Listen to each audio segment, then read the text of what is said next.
Labadiena, esu Egidijus Miltakis iš Lietuvos kultūros tyrimo instituto ir šiandieną norėčiau pristatyti savo pranešimą apie Liuterio vaizdinį 16 amžiaus Prūsijos katalikų kronikose. Gaila, kad negaliu dalyvauti konferencijoje asmeniškai ir dėl susikloščiusių aplinkybių tenka pranešimą pristatinėti tokiu man kiek neįprastu būdu. Todėl, jei kažkas netvarkoja ir per greit ar per lėtai ar nerišliai, aišku, atsiprašau. Taigi, pranešimas. Reformacija Prūsijoje klostėsi labai greitai. 1522 metais vokiečių ordino magistras Albrechtas Brandenburgietis susitiko su Liuteriu, išgirdo jo pasiūlymus pasiūlymus ir paraginimą reformuoti bažnyčią ir paversti ordiną pasaulietinę valstybę. Ir jau po 2 metų Sembos ir Pamedės viskupystės buvo reformuotos, katalikų kunigai pakeisti liuteronais, vienuolynai uždaryti, jų turtas nusavintas. Po metų nebeliko ir ordino, kurį pakeitė pirmoji liuteroniška valstybė Europoje - Prūsijos kunigaikštystė. Lenkijos valdomoje karališkoje Prūsijoje katalikų institucijos išsilaikė tik Lenkų kariuomenės dėka. Didžioji dauguma šių kraštų gyventojų jau 1524 metais buvo liuteronai. Liuteronybė buvo draudžiama, bet per itin griežtai nepersekiojama. Tokį staigų reformacijos plitimą skatino visuomenės nusivylimas katalikų bažnyčia. Jos materializmų, dvasininkų prabanga, moralinių nuosmukių, dviveidiškumu. Sklandžiai ir greitai pavyko reformuotis ir dėl to, kad daugelis dvasininkų ir vienuolių džiaugiasi galimybę atsikratyti įžadų. Be to, iš bažnyčių šalinant katalikus, jie galėjo tikėtis pastorių vietų buvusiose katalikų bažnyčiose. Vienintelė vieta, kur katalikybė Prūsijoje išliko, tai buvo Varmės viskupystė, kuri jau 1524 metais griežtai uždraudė aukoti mišias liuteroniškų būdų. Apie katalikų polemiką su liuteronais reformacijos metu Prūsijoje žinome nedaug. Ir aišku, kad pasipriešinimas buvo, ypač iš pranciškonų ir dominikonų. Jie neabejotinai skelbė prieš reformaciją nukreiptus pamokslus, bet apie juos nedaug ką žinome. Visų pirma dėl to, kad daug kartų buvo išplėšti vienuolių vienuolynai, tad didesnių tekstų apie šios įvykius vienuoliai nepaliko. Didžioji dalis to, ką žinome, yra išlikę iš pagrindinio, bene vienintelės tokios didesnės kronikos, tai yra dominikonų vienuolio Simono Grunau Prūsijos kronikos. Kroniką Grunau pradėjo rašyti 16 amžiaus pradžioje ir pirminis jos tikslas buvo vokiečių ordino kronika. Bet, aišku, prasidėjus reformacijai, Grunau dėmesys nukrypo į reformacijos kritiką. Naujas kronikos tikslas, anot Grunau, buvo paneigti liuteronų kronikų melus, kad liuteronybė Prūsijai suteikė privilegijas, garbę ir turtus. Nes iš tikrųjų erezija Prūsijai atnešė tik nelaimės. Savo pareigą Grunau laikė parašyti teisingą Prūsijos istoriją, nes šėtonas niekada nesilsi ir ateityje neišvengiamai kils nauja erezija, tad jo kronika turėjo būti perspėjimas ateities kartoms, nekartoti tų pačių klaidų. Savo iškeltai užduočiai Grunau puikiai tiko. Jis buvo išsilavinęs, studijavo teologiją Padujos universitete, skaitė lotyniškai, mokėjo prūsiškai, galimai netgi ir kalbėjo lenkiškai. Buvo Elbingo vienuolyno prioras ir ypač ordinas vertino jo pamokslininko gebėjimus. Net 4 metus jam buvo patikėtas didelio ir svarbaus Silezijos miesto Legnico pamokslininko pareigos. Grįžus į Prūsiją jis tapo generaliniu pamokslininku, tai yra galėjo pamokslus skelbti visoje Prūsijos teritorijoje. Reformacijos metu jam jau buvo apie 60 metų, tad tai buvo jau susistovėjęs tvirtų moralinių ir ideologinių principų žmogus. Jo mentalitetą formavo dominikonų ordino ideologija, tad jo požiūris į reformaciją buvo itin neigiamas. Dominikonai, kaip žinia, apskritai buvo pirmieji ir bene aršiausi reformacijos priešininkai. Vroclavo kanauninkas Johanesas Kochlėjus teigia, kad visas reformacijos chaosas yra nesukontroliuotas ginčas tarp Augustinų ir dominikonų. Pats Grunau taip pat aukštino savo ordiną, rašė, kad kaip per Vyklifo ereziją, kai jinai buvo išplitusi Prūsijoje, dominikonai vieninteliai prieš ją kovoja, taip ir atsiradus naujai erezijai, vieninteliai, kurie iš esmės prieš ją kovoja, yra vėlgi dominikonai. Ir jie kovoja iki galo, nei, sakykime, pranciškonai, kurie pajutę tam tikrą liuteronų spaudimą, dažnai nusileisdavo. Čia, aišku, Simono Grunau kronikoje. Prieš Liuterį dominikonai Prūsijoje itin aršiai kovoja ne tik dėl to, kad, iš esmės tai ir buvo dominikonų esmė kovoti prieš erezijas, aiškinti tiesą ir ginti katalikų bažnyčią, tačiau ir dėl tam tikro dominikonų bulties mentaliteto, nes dominikonai Prūsijoje buvo itin nemėgstamas ordinas. Dominikonų pamokslai apie neturto darybę, materialinių gėrybių siekimo ir palūkanų blogį erzino pirklius, konkurencija dėl pelningų laidojimų ir kitų ritualų paslaugų pykdė kunigus, vyskupai nemėgo liuteronų dėl jo dėl jų laisvumo, jis jų negalėjo suvaldyti, visko perzino nuolatinė dominikonų kritika katalikų valdžiai Prūsijoje. Na, aišku, dėl išskydimo, dėl dorovės principų nesilaikymo, dėl turto kaupimo, na ir panašiai. Prūsijos gyventojus erzino dominikonų dviveidiškumas. Taip pat neturto įžadai, saiko reikalavimus tikinčiųjų, kai dominikonų bažnyčia ir vienuolynai buvo pertekę prabangą. Tai yra tai, kuo jie kritikavo ir pasaulietinius dvasininkus. Reputacijos negerino ir dominikonų ištikimybė Romai ir Lenkijai, kas daugelį atvejų kirtosi su Prūsijos miesto pastangomis išlaikyti autonomiją. Į dominikonus buvo žiūrima kaip jokios naudos neduodanti, finansus tikinčiųjų sąskaitą kaupianti ir neramus kelianti anachronizmą, kurį reikėjo panaikinti. Tokias prūsų nuotaikas teologiškai pagrindė Liuteris, teigdamas, kad vienuoliai tai luomas be Dievo, o vienuolio įžadai yra tušti, todėl jo atsisakymas nėra nuodėmė. Tad nenuostabu, kad 1525 metais kilus liuteronų sukilimams Gdanske ir Elbinge, pirmiausia, kas buvo padaryta, buvo užpulti ir nusiaubti vienuolynai. Šios įvykius visą savo gyvenimą su vienuolystė susijęs Grunau turėjo priimti asmeniškai. Tai nebejotinai veikia jo retorika, kuri kronikoje yra labai agresyvi, pilna keiksmažodžių ir įžeidimų. Grunau kronikoje daug pasakojimų apie pabėgusius vienuolius, darančius visokius nusikaltimus. Epitetų jiems Grunau negailėjo, vadino šunimis, nusikaltėliais ir panašiai. Kodėl vienuoliai bėga iš vienuolynų, Grunau aiškino paprastai, nesugebėjimas laikytis įžadų ir materialinių malonumų siekis, ypač seksualinių malonumų. Pabėgę ir liuteronybę perėmę vienuoliai dažnai vesdavo pabėgusias vienuolės. Visaip kaip jų lyderis Liuteris, kuris taip pat vedė pabėgusią vienuolę, kurią Grunau savo kronikoje vaidino paleistuve. Dažnai pabėgę vienuoliai vykdavo į Wittenbergo universitetą arba pasak Grunau Kekščių mokyklą, kur pramogoms išvaistydavo iš savo vienuolių pavogtą sidabrą. Prie pikto, agresyvaus ir ganėtinai naraus kronikos tono prisidėjo ir tai, kad paskutiniosius savo gyvenimo metus Grunau praleido matydamas, kaip aplink jį griūna senasis pasaulis, prie kurio jisai, aišku, buvo pripratęs. 1522-24 metais jisai gyveno Karaliaučiuje ir matė ten plintančią liuteronybę. Karaliaučiaus miestą jisai vadino Refugium Malorum, tai yra blogio prieglauda, į kurią renkasi visi iš visur vėjami liuteronai.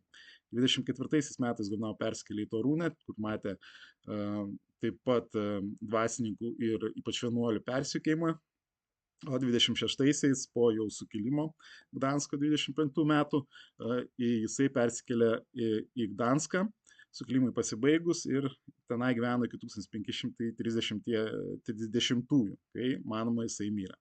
Gdanske jisai buvo susitikęs su Žygimantu Senuoju, kad praneštų apie dominikonų padėtį Prūsijoje. Ir nors valdovas Gdanske ir apskritai karališkoje Prūsijoje padėtį normalizavo, sukilimą numalšino, kaip pažymė Grunau, gdanskiečių tikrai tikėjimą sugrąžinti negalėjo. Grunau rašė, kad kitais metais bus dar blogiau. Jis rašė, kad jaučia artėjant paskutinėsias jo dienas, o erezijai galo nematyti. Kalbant apie Liuterį, tai Liuteris prie reformacijos Prūsijoje prisidėjo svariai ir tiesiogiai. Ordinas buvo reformuotas,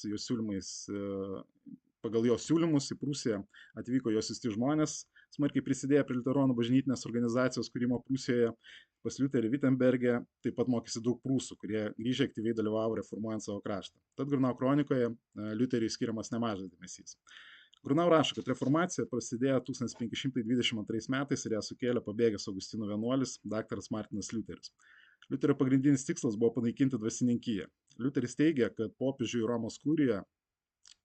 Romijos kurija yra antikristai, o liuteronybę priėmę vyskupai yra popiežiai, kaip ir kunigaikštis. Atsiprašau. Liuteronai pasak Grunau laiškose ir Jonų pavyzdžių viens kitą vadindavo Dievo išrinktaisiais viskupais. Kiekvienas krikščionis yra šventikas ir vienuolis, todėl kiekvienas gali aukoti mišias.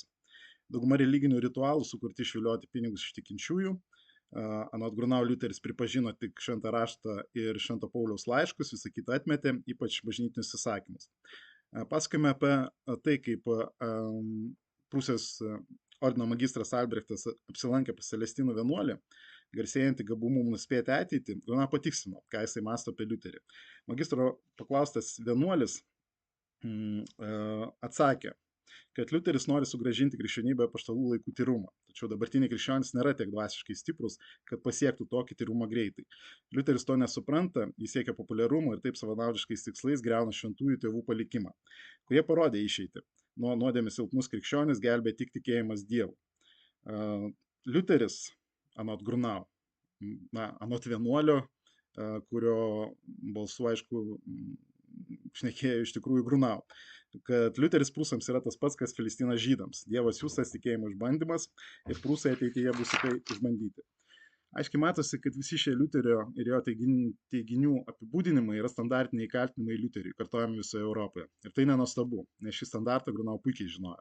Savo kronikoje jis mini Johaną Eką, Jeronimą Embersą, Tomą Murnerį, dominikonus Johaną Tetzelį ir Franciską Zailerį. Ir įdomu, kad tiek Ekas, tiek Grunau 1520 metais lankėsi Romoje pas popiežių. Pirmasis išgauti Liuterio pasmerkimą, Grunau gauti teisę be vyskupo pritarimą balsauti visoje Prūsijos teritorijoje, be Prūsijos vyskupų pritarimo. Grunau šitų žmonių darbus žinojo, buvo jo skaitęs. Jisai, pavyzdžiui, kartoja Eko ir popiežiaus bulės pasmerkusios Liuterį, prie kurios parengimo prisidėjo Ekas exurge domine, pakilk viešpatie teiginius. Liuterio mokslas yra gyvatės nuodai, vėl kartojamos Bohemijos ir kitų erezijų klaidos, teiginiai nukreipti prieš Romos bažnyčios autoritetą, todėl patrauklūs smulkinamai pastuomeniai. Grunau rašo, kad erezijos eina ciklais. Buvo Vyklifo erezija, po to Huso erezija, Grunau laikų erezija yra Liuterio mokslas. Ir visi, kas juos seka, kartoja Bohemijos klaidas. Kaip ir Ekas, Grunau tvirtino, kad Liuterio erezija nėra nei nauja, nei originali. Kartojamos tos pačios Romos bažnyčios jau seniausiai nuneigtos klaidos. Tiesiog Liuteris yra niekšiškiausias iš visų buvusių eretikų, nes iš visų tų erezijų jis paėmė kažkokį teiginį. Tokių teiginių Grunau priskaičiavo 1500 ir juos sumetė į vieną krūvą. Ir tą maišalinę pavadino savo mokslu. Nors iš tiesų Liuterio mokslas tėra purvo, kitų vertimų išmatų duobė. Iš šios duobės liuteronai ima, kas jiems tuo metu naudinga ir kitų momentų naudingas kitas pirmajam prieštaraujantis teiginys, net jeigu tie teiginiai viens kitam prieštarauja. Dėl to, pasak Grunau, liuteronai dažnai pykosi tarpusavėje, jos vienijo tik neapykantą Romos bažnyčią ir jos tvarkai. Grunau aiškiai skaitė ir pritarė Pranciškono Murnerio nuomoniai apie Liuterį. Liuteris yra demagogas ir nors jo kritika kai kurioms bažnyčios blogybėms yra pagrista, šią kritiką Liuteris išnaudoja savo populiarumui didinti. Liuterio teiginiai yra pernelyg sudėtingi prastuomeniai, bet dvasininkų pagalbos jie klaidina žmonės, verčia juos imtis netinkamų veiksmų, kurie atveda prie neramumų ar net sukilimų. Kaip rašo Grunau, paprasti prūsai buvo mažaraščiai, kurie labai pasitikėdavo užsieniečiais, ypač išsilavinusiais. Ir nors Liuterio evangelijoje buvo rašomi pasibaisėtini ir gėdingi dalykai, jiems tai buvo tarsi angelų kalba ar mesijaus žodis, ateinantis išsilavinusio padėtį žinančio asmens. 1524-25 metų karaliaučiaus Sembos ir Natangos valstiečių sukilimus Grunau vėlgi tiesiogiai sieja su valstiečius klaidinančią liuteronų pamokslininkų veikla. Pasak jo, į kaimus pradėjo plūsti šimtai pamokslininkų, kurie per vertėjus aiškino Liuterio mokslą valstiečiams. Pamokslininkai iškraipydavo Liuterio žodžius ir ypač iškraipė Liuterio žodžius iš jo traktato apie krikščionę laisvę, kad krikščionis yra laisvas žmogus ir niekieno tarnas. Nors Liuteris čia minėjo, turėjo omeny, kad visi krikščionys laisvi ir lygus dvasinėje sferoje, tačiau anot Grunau, tai dvasinė sfera, tačiau pasaulietinė turi paklusti valdovui. Anot Grunau, valstiečiai Liuterio žodžius apie laisvę priėmė tiesiogiai. Ir tai jiems tapo pagrindu neklausyti savo valdovų. Sukilimui pasibaigus pralaimėjimu Grunau pateikė vieno valstiečių lyderio smuklininko nuteisto mirti kalbą. Smuklininkas saviškiams sakė, kad jie miršta gėdinga mirtimi pakariant dėl to, kad ir tai yra kunigaikščių ir vyskupų kaltė, kurie norėdami iš bažnyčių ir vienuolynų pavogti sidabrą, suklaidino juos, skelbdami evangeliją apie laisvę. Jei ne jų atsiųsti pamokslininkai, valstiečiai apie tokias laisvės net nebūtų žinoję ir būtų išlikę gyvi. Į Prūsiją liuteronybė apskritai, pasak Grunau, atėjo per smurtą ir apgaulę. Pirmąjį liuteroniškai pamokslą Gdanske ant Hegelsbergo kalno pasakė vietinis kunigas, kurį tai privertė padaryti anot Grunau prasčiokai. Dailininkas iš Švabijos, angliakasys Naitagas, kalvis Kionigas, ir kiti. Kunigas anot Grunau iš prigimties buvo kvailas, tad per pamokslą pliurpė tiek nesąmonę, kad patys liuteronai, kurie jam buvo tą pamokslą liepė sakyti, nesuprato, apie ką jisai šneka. Liuteronai apie tai parašė Liuterį, kuris atsakė, kad Gdansko liuteronai nesusidėtų su tuščiaburniais kvailiais, kurie daro jam gėdą, nes kitiems atrodo, kad jie skelbia tokią ereziją jo vardu. Šis pirmasis liuterų pamokslininkas Gdanske nuo Grunau buvo Jakobas Hege, buvęs pinigų padirbinėtojas, reformacijos dėka tapęs šventiku, žmonas paėmęs, kaip priklauso buvusią vienuolę, pagarsėjusią Gdanske paleistuvę, gėdą darančio pastoriaus atsikratė patys liuteronai. Surinko didelę sumą pinigų ir išsiuntė į Wittenbergą pas Liuterį pasimokyti. Hegel Liuteriui pasigyrė, kad platino jo tikėjimą, bet už tai nukentėjo, todėl prašė Liuterio parašyti apie jį išvyjusių Gdansko liuteronų nedarybės ir taip pat tapti jo mokytoju. Bet Liuteris atsakė, kad už jo mokslo platinimą Hegei nedėkos, nes Hegė ne Liuterio mokslo platino, o tai, ką jam liepė neišsilavinę Grunau suminėti prasčiokai. Be to Liuteriui labai nepatiko, kad Hegė iš žmonas paėmė pasileidusią moterį, taip dar labiau diskredituodamas jo mokymą. Tapti mokytoju Liuteris irgi atsisakė, nes Liuterio, tai yra Grunau žodžiais, Kristus daug padarė stebuklų, bet dar nėra buvę tokio stebuklo, kad toks kvailys kaip Hegė taptų protingu. Tad, kaip rašo Grunau Liuterio mokslą, Hegei teko studijuoti Wittenbergo aludėse. Hegės personažas Grunau kronikai personifikavo visą Prūsijos liuteronų bendruomenę. Tikrojo tikėjimo išdavikus, pasirinkusius materialinės gerybės ir moteris, skleidžiančius Liuterio mokslo, kurio nesupranta ar net nėra jo skaitę. Tai prasčiokai, nuo kurių atsiriboja ir pats Liuteris. Liuteronai, dar vienas labai dažnas Grunau teiginys, tai kad visi liuteronai yra šėtono įrankiai. Šėtono įtraukimas į poleminę kovą tarp katalikų ir liuteronų apskritai buvo įprastas dalykas. Savo veikale apie babilonišką bažnyčios nelaisvę Liuteris popiežių išvadino antikristu ir jo 1522 metų Naujojo testamento vertime yra Luko Karnacho vyresniojo iliustracija, kuriame pavaizduota Babilonijos kekšė, viliojanti žmonės Babilonijos paleistuvę ir kekšė, viliojanti žmonės į nuodėmės, kurį joje ant septyngalvio slibino. Slibinas simbolizavo popiežių, paleistuvę Romos katalikų bažnyčią, 7 galvos slibino, 7 Romos kalvas, kur buvo įsikūręs popiežius. 7 galvos taip pat simbolizavo 7 didžiasias nuodėmes. Tai geismą, apsirijimą, gobšumą, tingumą, pyktį, pavydą ir puikybę, kuriomis buvo kaltinamas popiežius į Romą. Katalikų raštuose atitinkamai Liuteris buvo šėtono įrankis ir tas septyngalvis slibinas. Savą septyngalvis slibiną turėjo ir Grunau. Jisai taip pat neabejojo, kad liuteronybė vykdo ir organizuoja šėtono įrankiai. Pats Prūsijos kunigaikštis Albrechtas jo širdį buvo užvaldęs šėtonas, todėl jis neleido savo tautai išlikti tikrajame tikėjime. Bet tas slibinas 7 galvomis, tai buvo pati liuteronų bažnytinė organizacija Prūsijoje, nes kai 7 galvos atitiko 7 Prūsijos liuteronų lyderius. Tai yra Sembos ir Pamedės vyskupus ir po 2 kunigus iš Karaliaučiaus ir Gdansko, bei Prūsijos kunigaikščio asmeninį kunigą.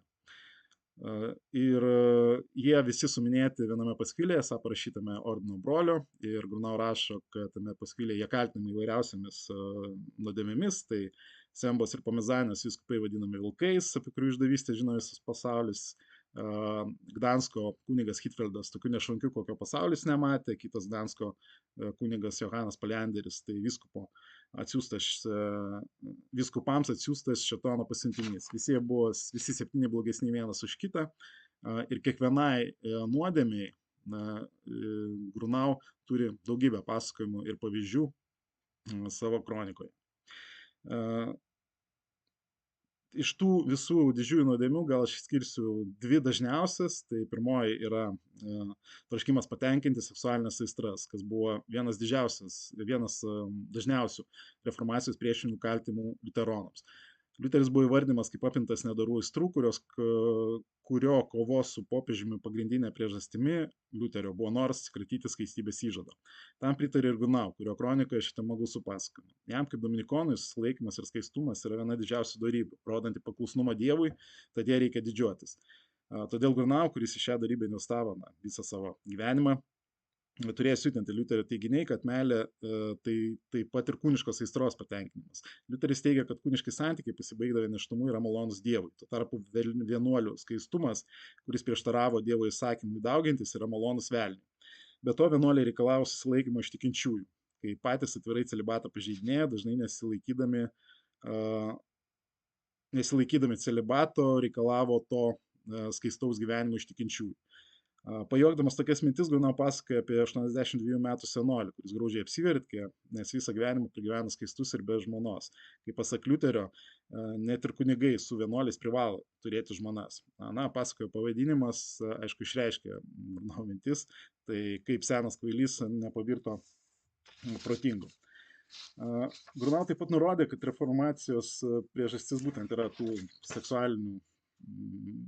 seksualinių poreikių patenkinimas, nes pagal Grunau liuteronų nurodymų visi Prūsijos liuteronų kunigai turėjo vesti ir pasinaudodamas jo laikų mitu, kad žydai yra šitono agentai žemėje ir slapta bando sunaikinti Romos katalikų bažnyčią, Grunau sukūrė pasakojimą, kad iš Prūsijos išvytas ir Pomeranijoje už ereziją sulaikytas vienas iš karaliaučiaus pamokslininkų Johanas Amandus, bijodamas kankinimų išdavė liuteronų sąmokslą. Liuterio tikslas nėra reformacija.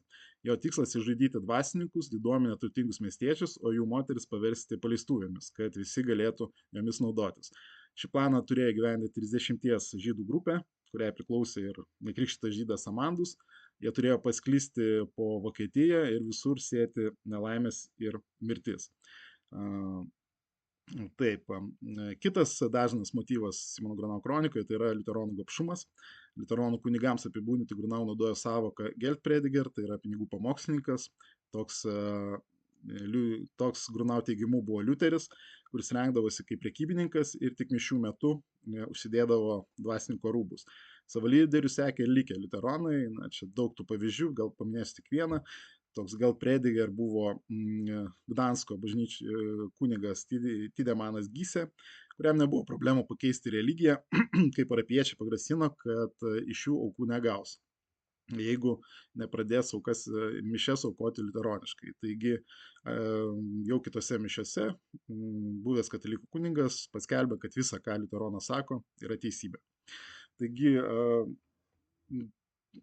apie Grunau būtų tiek ir dvi kronikas nedidelės paminėsiu, kurios šiek tiek vėlyvesnės, nes, kaip sakiau, katalikiškų leidinių iš Grunau daugmaž laikotarpio praktiškai nėra išlikę. Ir tos dvi kronikos būtų Viduriniosios Olyvos kronikos autorius Cistercų vienuolis. Kroniką parašė apie 1543 metus. Tai jisai nurodo, kad 1517 metais Atskalūnas Liuteris pradėjo vemti savo erezijos užkrato nuodus ir akiplėšiškai bei begėdiškai lojo ant popiežiaus. Kita žinutė iš šios kronikos tai apie liuteronybės pradžią. Tai jau mano minėtas pirmasis pamokslas Gdanske ir Viduriniosios Olyvos kronikos autorius rašo, kad per tą pirmąjį pamokslą Liuterio sekta pirmą kartą viešai pilstė savo nuodus. Tai buvo pirmasis liuteronų bedieviškumo veiksmas ir šiam veiksmui apibūdinti kronikas vartoja terminą nefariai. Iš lotynų nefarijus, tai kuris apibūdina itin šlykštą elgesį, itin sunku nusižengimą Dievui. Kita kronika tai yra iš Varmės vyskupystės, tai Varmės Lysborgo kronika, jos autorius buvęs Varmės Lysborgo raštininkas, o vėliau ir burmistras Martinas Österreichas. Savo kronikoje jisai aprašė Varmijos istoriją iki 1526 metų. Simono Grunau kroniką jisai žinojo ir ją plačiai naudojasi savo kronikoje. Ir reformacijos eigą Prūsija iš esmės nurašė nuo Grunau, ką darė iš esmės ir visi, daugiau mažiau darė visi vėlesni katalikų autoriai, tai 16 amžiaus Varmės vyskupai, pirmiausia, Martinas Kriomeris, Stanislavas Hozijus, ir daugelis kitų. Reformacijos sėkmės priežastis Martinas Österreichas laikė hierarchų pasyvumą. Tai Varmės vyskupas Fabianas Luzianas vietoje aktyvos kovos su erezijos nuodais siūlė kovoti diskusijomis su mokytoju vienuoliu Liuteriu ir už tokį pasyvumą Dievas nubaudė Varmės vyskupystę 1519-21 metų karu, o patį vyskupą numarino prancūziška liga sifiliu. Iš esmės tie duomenys vėlgi yra iš Grunau kronikos. Taigi, dabar norėčiau apibendrinti tai, ką aš kalbėjau. Ir apibendrinant galima pasakyti, kad Prūsijos katalikai, kritikuodami Liuterį ir reformaciją, daugiausiai sprendžiant, aišku, iš Grunau kronikos, nieko nesiliko nuo Europos Liuterio priešininkų. Kronikos tekstuose istorinių įvykių teisingumas jų autoriams yra antrinis dalykas, žymiai svarbesnis įvykių dalyvių eismų traktavimas ir jų charakteristikos. Kataliko autorių tikslas buvo pateikti teisingą įvykių išaiškinimą, kuris buvo, aišku, itin neigiamas liuteronams. Ypač tai matosi, aišku, Grunau kronikoje, kuri, kaip ir priklauso dominikonų autoriui, yra ne tiek istorijų rinkinys, kiek pamokslų, kartais paremtų tikrais istoriniais įvykiais, kartais tiesiog išgalvotais rinkinys. Jo kronikoje nerasim asmenybių, visi veikėjai yra vienplaniai personažai, reprezentuojantis vertybės. Reformacijo kronikoje tai yra šėtono skleidžiami nuodai, nuvedantis žmonės nuo Dievo ir išganimo, vedantis į nuodėmes. Ką Grunau iliustruoja vairiais pavyzdžiais, visos erezijos Prūsijai baigdavosi blogai - karais, marais, badmečiais, na ir taip toliau. Tas pats ir su Liuteriu. Grunau kronikoje tai nėra asmuo, tai personažas, įvairiausių blogybių įsikūnimas, kurias seka ir imituoja jo pasiekėjai. Taip pat Liuteris yra perspėjimas Grunau kronikos skaitytojams apie blogį ir kas nutinka, kai jam neatsispiriama. Be to ir reikia tikėtis 16 amžiaus Dominikono. Kaip ir jo kolegos Europoje, jis raštais kovojo prieš ereziją ir galima pasakyti, kad puikiai susitvarkė su savo priežastimi. Skirtingai nei Alyvos kronika ar Martino Osterreicho kronika, kurie trumpai tiesiog atkartoja standartinius kaltinimus Liuteriui ir liuteronams, Grunau labai sumaniai ir išradingai naudojosi ne tik standartiniais klausimais, tačiau prigalvodavo ir savų, kuriuos susėdavo su Prūsijos kontekstu. Labai ačiū už dėmesį.